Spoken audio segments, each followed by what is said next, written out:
আসসালামু আলাইকুম। আওয়ামী লীগের যুগ্ম সম্পাদক ও সাবেক সমাজ কল্যাণ মন্ত্রী ডাক্তার দীপু মনিকে বারিধারার ডিওএইচএস থেকে গ্রেপ্তার করা হয়েছে। সোমবার সন্ধ্যায় তাকে ঢাকা মহানগর গোয়েন্দা পুলিশের একটি টিম তাকে গ্রেপ্তার করে। গ্রেপ্তারের পর তাকে মিন্টু রোডের ডিবি কার্যালয়ে রাখা হয়েছে। চাঁদপুরের একটি মামলায় তাকে গ্রেপ্তার দেখানো হতে পারে বলে প্রাথমিকভাবে জানা গেছে। ডাক্তার দীপু মনি চাঁদপুর-৩ আসন থেকে টানা ৪ বার আওয়ামী লীগের মনোনয়নে এমপি নির্বাচিত হন। এর মধ্যে ২০০৮ সালের নবম সংসদ নির্বাচনের পর আওয়ামী লীগ সরকার গঠন করলে সেই সরকারের মন্ত্রিসভায় দেশের প্রথম নারী পররাষ্ট্রমন্ত্রী হন ডাক্তার দীপু মনি।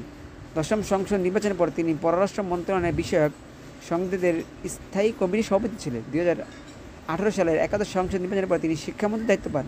সর্বশেষ দ্বাদশ সংসদ আওয়ামী লীগ সরকারের সমাজ কল্যাণ মন্ত্রী ছিলেন তিনি। চাঁদপুর বিজ্ঞান ও প্রযুক্তি বিশ্ববিদ্যালয়ের ভূমি অধিগ্রহণকে কেন্দ্র করে দীপু মনির পরিবারের সদস্যদের প্রস্তাবিত জমির